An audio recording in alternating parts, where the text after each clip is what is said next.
시청자 여러분 반갑습니다. 우리가 보통 남을 비판하거나 또는 어떤 생각을 정리해서 이야기를 할 때 그 상대에 대한 정확한 내용을 파악한 후에 그 비판하거나 생각을 정리하는 것이 저는 맞다고 생각합니다. 그런 의미에서 그동안에 여러 가지 폄하되어 왔던 건국 대통령, 이승만 대통령에 대한 여러 가지 편견을 줄이기 위한 뜻으로 제가 이 유튜브를 계속하고 있다는 말씀을 드립니다. 오늘은 이제 휴전협정에서부터 이야기를 드리겠습니다. 1953년 7월 27일 날 휴전협정을 서명하였으나 이승만은 그 한 달 전에 6월 25일 서울로 온 아이젠하워 대통령의 특사인 로버슨과 18일간의 회담을 하게 됩니다. 이 회담을 하고 이승만 대통령은 휴전의 운영을 저해하지 않겠다 하는 양보의 대가로 한미 방호 상의 방위 조약, 한미 상호 방위 조약, 그리고 장기간의 경제 원조, 그리고 한국군 20개 사단으로 증강하는 등 5개 항목의 약속을 문서로 받아내었습니다. 2006년 연세대학교 출판부에서 출판된 이승만 대통령 재평가라는 그 책에서 한미 상호 방위 조약을 이승만의 최대 업적으로 간주해도 좋을 것이라고 그렇게 썼다는 것을 소개해 드립니다. 최고 지도자의 가장 중요한 역할 중의 하나는 국가의 목표를 규정하고 국가 이익을 극대화하는 일입니다. 대통령은 어떠한 경우에도 국가를 보위해야만 하는 책임과 의무를 지닌 그야말로 막중한 직책입니다. 대한민국의 생존과 안보를 책임졌던 이승만은 대통령으로서 임무 수행에 최선의 노력을 다했습니다. 이승만은 대일 평화조약 발효일을 3개월 앞두었던 1952년 1월 18일에 국무원 고시 14호로 평화선, 즉 인접 해안에 대한 주권선언을 발표하였습니다. 평화선에는 당연히 독도가 우리 영토로 포함되어 있습니다. 일본의 반발과 충격은 컸습니다. 변영태 외무부 장관의 성명을 통해서 한국의 입장을 분명히 하였습니다. 그 내용은 이렇습니다. 독도는 일본의 한국 침략에 대한 최초의 희생물이었다.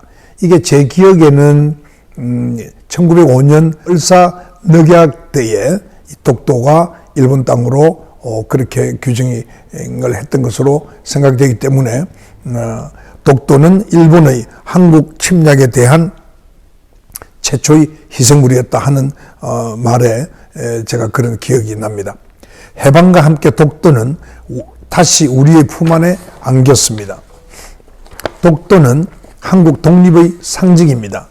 이 섬에 손을 대는 자는 모든 한민족의 완강한 저항을 각오하라. 독도는 우리 결의 영예의 닻이다. 그러니까 배의 닻이라는 거죠. 이것을 읽고서야 어찌 독립을 지킬 수 있겠는가. 일본이 독도 탈취를 꾀하는 것은 한국의 재침략을 의미하는 것이다. 굉장히 중요한 독도에 대한 이승만 정부의 그 단언이었습니다. 또 하나 이승만의 업적 중에 하나는 농지개혁입니다. 이승만은 농지개혁에 적극적이었습니다. 평소에 농지개혁에 적극적 입장을 보였던 조봉암을 초대 농림부 장관으로 임명을 했습니다. 1940년대 후반 남한 전체 인구의 70.9%가 농민이었습니다.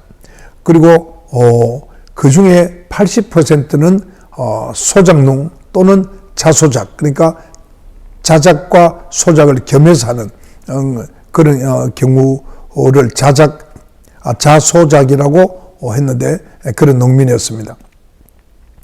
우여곡절을 겪었으나 이승만은 6.25 전쟁 발발하기 직전에 농지개혁을 단행해서 농지의 70 내지 80% 정도를 농민에게 분배하였습니다. 사실 이것도 우리 역사에서 굉장히 중요한 의미를 지녔는데요.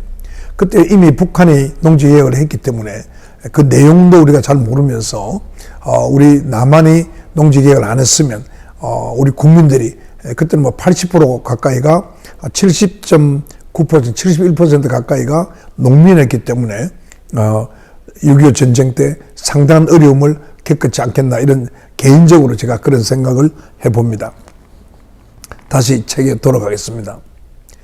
우여곡절을 겪었으나 이승만은 6.25 전쟁 발발하기 직전에 농지개혁을 단행하여 농지의 70 내지 80% 정도를 농민에게 분배하였습니다. 정부로부터 분배받은 농민들은 땅을 갖는 자장농이 된 것이죠. 자장농이 되면서 이승만 지지 기반이자 한국의 국민으로 포섭이 된 것입니다. 북한은 어떻게 했느냐? 북한은 무상몰수, 그러니까 그 지주들에게 무상으로 보상을 하지 않고 무상으로 몰수한 거죠. 그리고 그 인민들에게 무상 분배를 한 것입니다. 그래서 북한은 무상몰수, 무상분배 방식이었으나 남한은 유상몰수, 유상분배로 결국 제3세계 국가 중에서 세 번째로 잘 되었다는 그런 주장이 나올 만큼 연구자들의 인식이 바뀌었습니다. 이승만의 1948년 5월 7일자에 서울신문에 실린 이승만 대통령의 발언을 보면은, 이건 이제 이승만 대통령이 한 말입니다. 북한식 농지 개혁을 할 경우 정부가 대지주가 되고 농민들은 모두가 다 소작인으로 경작하게 되어서 전에는 지주의 노예였지만 이제는 정부의 노예가 되는 것에 불과하다. 이게 이승만 대통령이 북한의 그 농지 개혁에 대해서 한 말이고, 그것은 정확한 판단이었습니다. 또 하나는 이승만 대통령의 업적 중에 원자력에 대한 업적이 있는데 소개해드리겠습니다. 이승만의 원자력에 대한 선구적인 이해와 집착으로 1959년 원자력 연구소가 문을 열었습니다. 1956년 한국을 방문한 미국의 전기 기술 대가인 워커 시슬러라는 사람인데요. 그 워커 시슬러가 이승만에게 에너지원으로서 원자력의 무한한 가능성과 원자력 연구기간 및 인재 양성의 중요성을 깨우쳐 주었습니다. 그에 따라서 1956년 3월에 문교부 기술교육국 안에 원자력과를 설치하고 4월에 최초로 연구생 2사람을 미국에 유학으로 국비로 보냈습니다. 1958년에는 원자력법이 제정되었고, 이에 따라 1959년 1월 원자력원이 발족되었고, 그 산하에 원자력 연구소가 설치되었습니다. 35만 불을 들여서 시험용 원자료가 도입되었고, 그리고 설치 공사가 시작되었으나 대통령직을 하야한 후인 1962년 3월에 시험용 원자로가 가동되었습니다.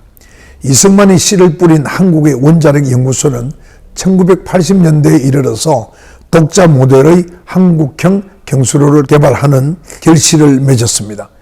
조선일보 이하원 기자는 2011년 말에 그 기사에서 400억 달러의 초대형 원전 공사를 따낸 배경에는 대한민국 초대 대통령의 해안이 있었다는 사실을 기억하고 한 해를 마감하는 것도 좋을 것 같다라고 썼습니다. 여러분, 오늘은 여기까지입니다. 감사합니다.